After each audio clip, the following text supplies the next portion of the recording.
11, 12 and engineering के free tutorials देखने के लिए हमारी चैनल सब्सक्राइब कीजिए एंड बेल आइकन दबाइए ताकि मैं जैसे ही नया वीडियो अपलोड करूं आप तुरंत ही देख पाओ। एंड अगर आपको यह वीडियो अच्छा लगता है तो लाइक करना ना भूलें। Today we are going to perform experiment number 11, that is Young's modulus of material। सबसे पहले हमें ये पता होना चाहिए कि यंग मॉड्यूलस क्या है। तो यंग मॉड्यूलस आपके कोई भी मटेरियल का one of the elastic constant है। इलास्टिक कांस्टेंट है और यंग मॉड्यूलस को अगर हम डिफाइन करना चाहें तो ratio of stress to strain is given by Young modulus. तो आज की एक्सपेरिमेंट में हमें एक बिम दिया हुआ है, अलग अलग मटेरियल के बिम हो तो अलग अलग उसके यंग मॉड्यूलस रहेंगे, मतलब मटेरियल के बेस यंग मॉड्यूलस वेरी होगा। तो हमें एक मटेरियल का बिम दिया हुआ है और हम क्या करने वाले हैं, उस मटेरियल का उस बिम का यंग मॉड्यूलस फाइंड करने वाले हैं। इसके लिए यहाँ पे एक्सपेरिमेंटल अरेंजमेंट क्या है वो सबसे पहले देखेंगे और इसके बाद हम किस तरह से रीडिंग लेने हैं, ऑब्जर्वेशन टेबल किस तरह से कंप्लीट करना है वो स्टडी करेंगे। तो सबसे पहले हम देखते हैं कि हमें मटेरियल कौन सा प्रोवाइड किया हुआ है, एक्सपेरिमेंटल अरेंजमेंट किस तरह से है। तो यहाँ पे हम अभी हमारी लैब में हैं, आप देखोगे तो आपको इस तरह से एक बिम मेंशन किया हुआ है, ठीक है। ये आपका बिम है, दिस इज योर बिम, ये पूरा आपका बिम है, दिस इज योर बिम, ये जिसका यंग मॉड्यूलस हम ढूंढने वाले हैं। ये आप देखोगे तो इसे एंड से एक तरफ से यहाँ फिक्स किया हुआ है, एक एंड फिक्स है, लाइकवाइज इसका ये दूसरा एंड है वो भी फिक्स है। मतलब एक स्केल इमेजिन करो और इसको दोनों एंड से फिक्स कर दिया हुआ हो, ऐसा एज्यूम करो। इस तरह से है पूरा अरेंजमेंट, ठीक है। सेंटर में ये जो मटेरियल जो बिम है, इसके सेंटर में हमने यहाँ पे एक पॉइंटर पुट किया हुआ है और यहाँ ही एक पुली रखी हुई है, मतलब इसमें हम वेट पुट करने वाले हैं, ठीक है। कहाँ पे है ये, एग्जैक्टली बिम के सेंटर में है, ओके। पॉइंटर के सामने मैंने एक मीटर स्केल यहाँ पे रखा हुआ है, ठीक है। मीटर स्केल आपको विजिबल हो रहा होगा, थोड़ा सा फोकस करके देखते हैं, ठीक है। नॉर्मल हमारा जो मीटर स्केल होता है वैसा ही मीटर स्केल है ये, ठीक है। डिजिट क्लियरली विजिबल नहीं हो रहे हैं। एक मिनट मैं इसे हटा देती हूँ यहाँ से, इसकी पोजीशन मूव कर रही हूँ और फिर बताती हूँ आपको।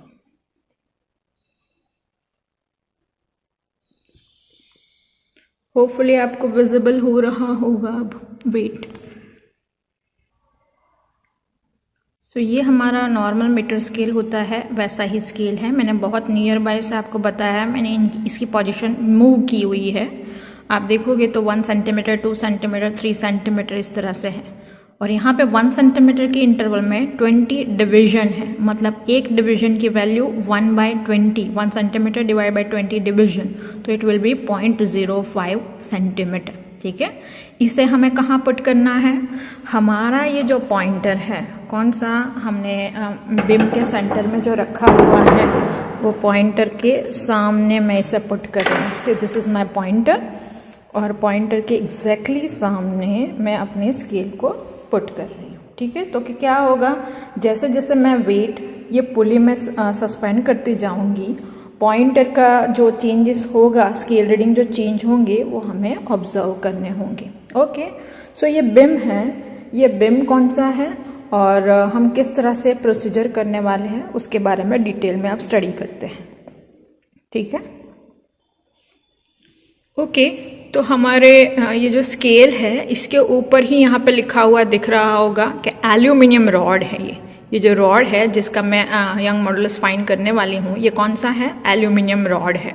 तो आप पेज नंबर 55 पे ऑब्जर्वेशन में आपको 3 मटेरियल के ऑप्शन दिए हुए हैं, जहाँ पे लिखा है आयरन, ब्रास या एल्यूमिनियम, ये लिखा हुआ है। उसके लिए आपको वहाँ पे मेंशन कर देना है एल्यूमिनियम, बाकी के 2 है वो पेंसिल से आपको कैंसिल कर देने हैं, कैंसिल आउट कर देना है। अब ऑब्जर्वेशन में आप ये जो भी मटेरियल ले रहे हो, जो भी रॉड ले रहे हो, उसका लेंथ, ब्रेथ एंड थिकनेस मतलब डायमेंशन मांगे हुए हैं। तो हमारे ये जो रॉड है इसके ऊपर ही आपको यहाँ लिख के दिया हुआ है, सी L बी एंड डी आपको दिख रहा है, ठीक है। ये एग्जाम में भी आपको दिया हुआ होगा, तो आपको ये वैल्यू जो भी विजिबल हो रही है एल, बी एंड डी की, एल मतलब लेंथ ऑफ दिस बिम, मतलब उस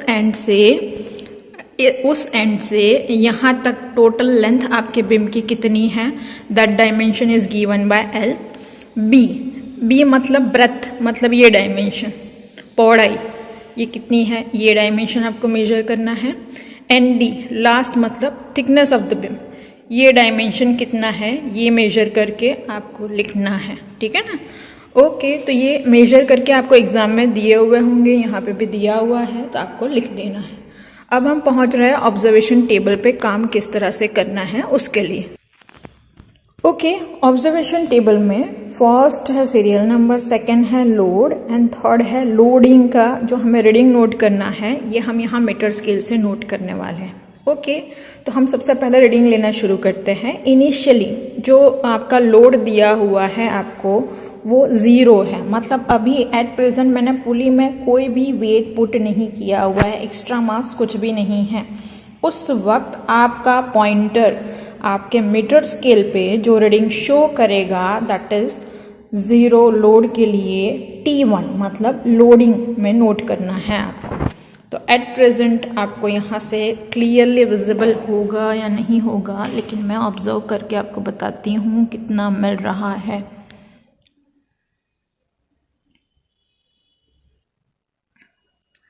आपका जो 0 वेट है, मतलब लोड कुछ भी नहीं रखा है, उस वक्त जो रीडिंग मिल रहा है दैट इज 0.75 मिल रहा है। किस तरह से मिल रहा है मैं ड्रॉ करके आपको सी स्टूडेंट, स्केल पे मैंने कहा था 0 और 1 के बीच में जो टोटल डिविजन्स है वो 20 है, और एक डिवीजन की वैल्यू मतलब 20 centimetre equal to 1 centimetre equal to 20 division. तो 1 डिवीजन इक्वल टू कितने सेंटीमीटर, इस तरह से आप लिख सकते हो ना, 1 डिवीजन इक्वल टू।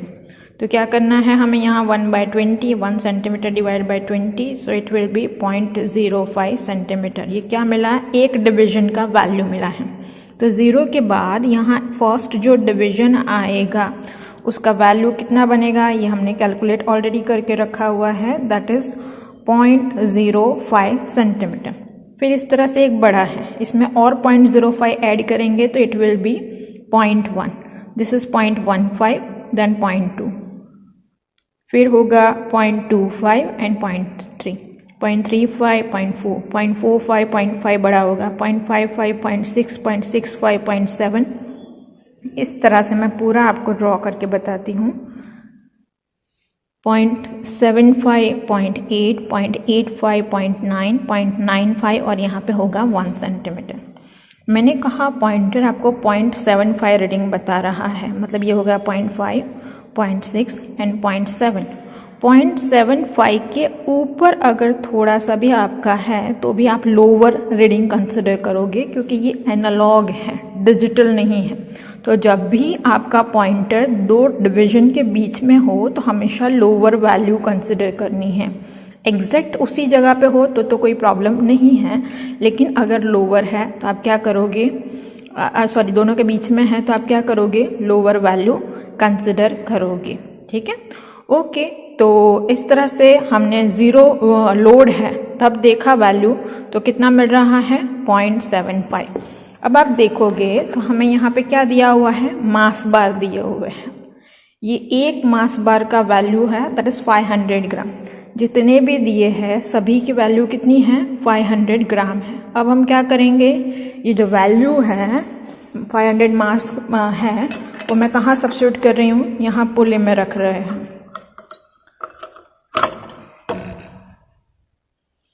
आराम से रखना है, पुले में रखने के बाद ये थोड़ा स्टेबल हो जाए, ज़्यादा डिस्टर्ब ना रहे, और उसके बाद हम वापस से हमारा पॉइंटर स्केल पे कितना रीडिंग शो कर रहा है वो ऑब्जर्व करेंगे, ठीक है।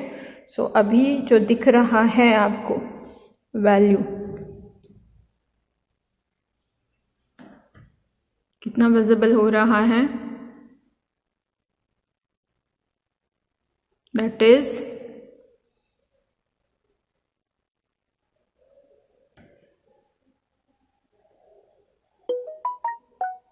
एग्जैक्ट 1.00 मिल रहा है मुझे। मतलब ये वैल्यू मुझे कहाँ नोट करना है, लोडिंग में T2 में नोट करना है। ठीक है, ये मास कितना है मेरा 500 ग्राम। अब मुझे लोड कितना करना है, लोडिंग 1000, तो 500 तो ऑलरेडी पुट किया हुआ था। ये एक और 500 ग्राम मैंने अपने हाथ में लिया हुआ है। ठीक है, क्या कर रहे हैं हम, इसे ऐड कर रहे हैं यहाँ पे। सो वेट अ मिनट, मैं थोड़ा सा सस्पेंड कर दूँ इसको।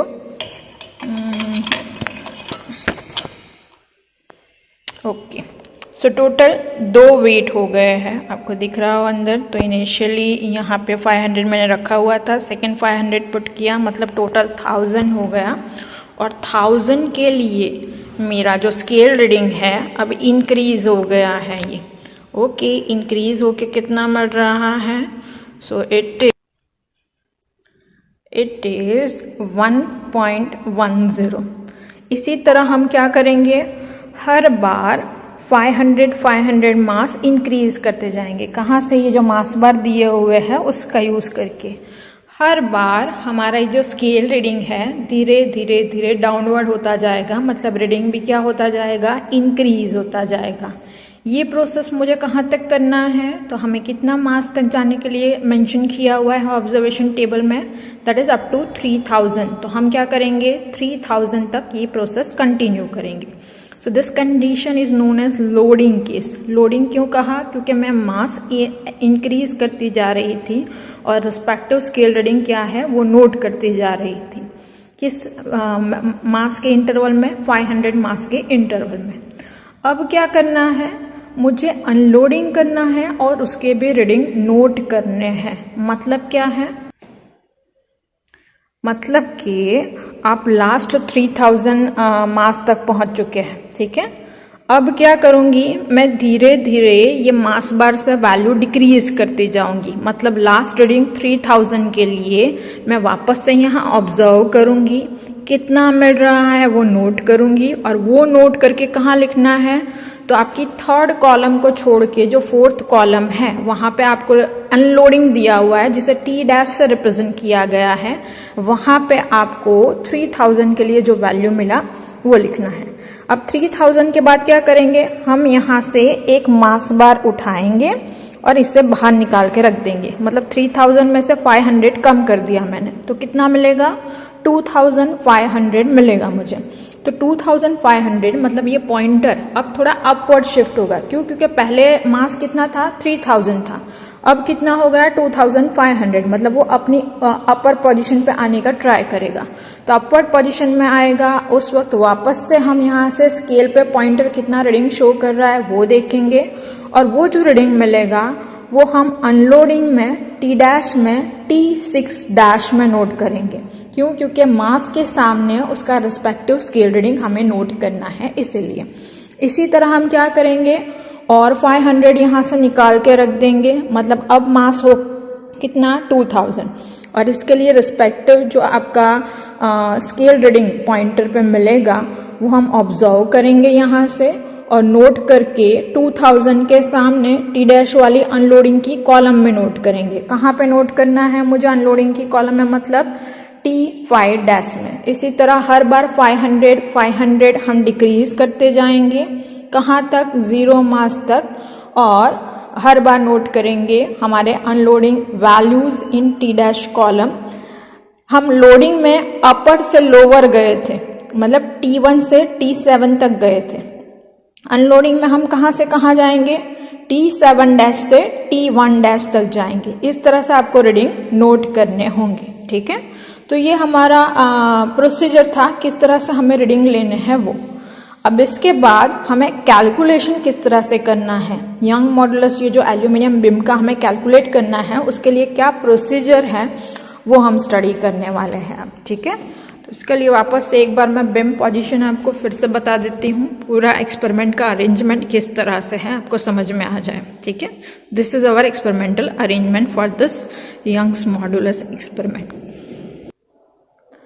Okay, so we have the data for loading, that is T, different load के लिए ये है हमारे पास। हमने इसके बाद अनलोडिंग मतलब टी डैश के डेटा भी नोट कर लिए हैं। अब डिस्प्लेसमेंट फाइंड करना है। यहाँ पे एक्सएन से रिप्रेजेंट किया गया है, that is for loading case. यहाँ पे क्या लिखा है, x n equal to t n plus one minus t n. आप देखोगे तो आपका पहला डेटा आपको क्या दिया हुआ है, डैश करके दिया हुआ है, ठीक है। ये जीरो के सामने जो है दैट डिस्प्लेसमेंट इज डैश। इसके बाद लिखा है x1, तो n इक्वल टू मैंने 1 रखा, मतलब यहाँ पे क्या आएगा t2 माइनस t1। मतलब आपने ये जो डेटा यहाँ आगे प्रीवियस नोट किए हैं वो आपको एक दूसरे से बड़े से छोटी वैल्यू सब्सट्रैक्ट करनी है। तो x1 इक्वल टू क्या मिलेगा, t2 minus t1। x2 equal to क्या मिलेगा, t3 minus t2।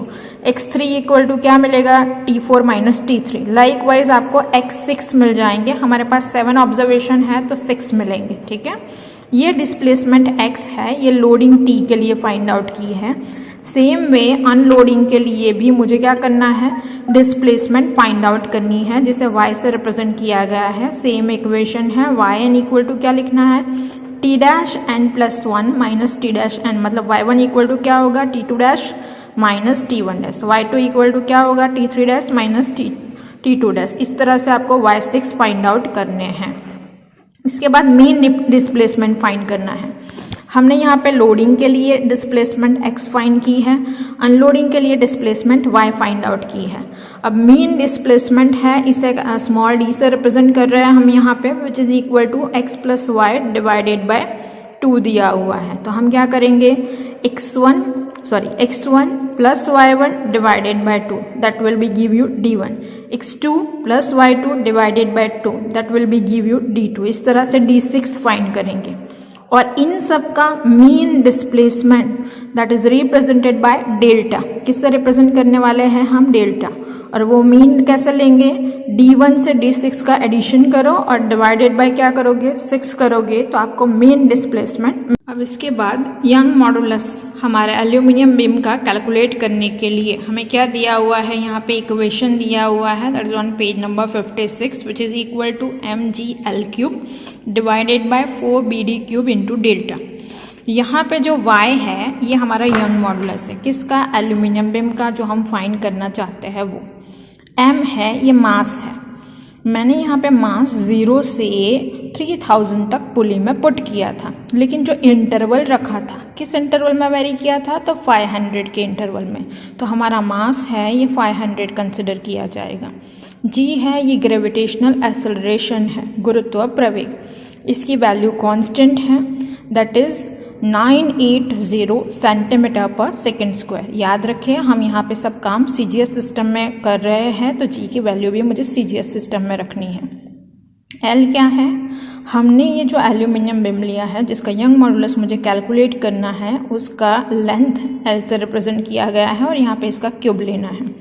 Divided by क्या लिखा हुआ है, 4bd cube into delta. C 4 is a constant term. b क्या है, ये जो बिम है इसका ब्रेथ है, that is given bye b। d thickness है, इसका क्यूब लेना है। और डेल्टा क्या है, तो ऑब्जर्वेशन टेबल में लास्ट कॉलम जो d था उसका मीन हमने फाइंड आउट किया, means mean displacement of this beam that is given by delta, और वो वैल्यू हमें यहाँ पुट करनी है। ये सारी वैल्यू आप यहाँ सब्स्टिट्यूट करोगे तो आपको यंग मॉडुलस मिल जाएगा। हम CGS सिस्टम में काम कर रहे हैं तो इसका जो यूनिट मिलेगा मुझे, दैट इज किस में मिलेगा, ये हमें डाइन पर सेंटीमीटर स्क्वायर में मिलेगा, ठीक है। यंग मॉडुलस हमें एल्यूमिनियम बिम का ये पूरी कैलकुलेशन जो मिलेगा that is in CGS system, और इसका यूनिट क्या है, डाइन पर सेंटीमीटर स्क्वायर। आप देखोगे तो यही चीज़ आपको रिजल्ट में न्यूटन पर मीटर स्क्वायर में पूछी है। तो इसके लिए हम क्या करने वाले हैं, न्यूटन पर मीटर स्क्वायर में कन्वर्जन करना है। So we must know what is the conversion between dyne and newton. सो 1 newton that must be equal to 10⁵ dyne, ठीक है, and 1 metre equal to 10⁵ centimetre.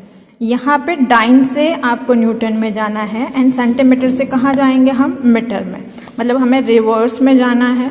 मैंने आपको ये कन्वर्जन बता दिया है, तो उसके अकॉर्डिंग जो हमारा फाइनल वैल्यू आपको यंग मॉडुलस का मिला है उसको आप किस में कन्वर्ट करोगे, न्यूटन पर मीटर स्क्वायर में कन्वर्ट करने वाले हो। एंड बोथ द रिजल्ट, मतलब CGS सिस्टम में जो y कैलकुलेट किया है वो एंड MKS सिस्टम में हमने जो y कैलकुलेट किया है वो, ये दोनों आपको नोट करने हैं। कहाँ पे? आपके रिजल्ट में नोट करने हैं। ठीक है।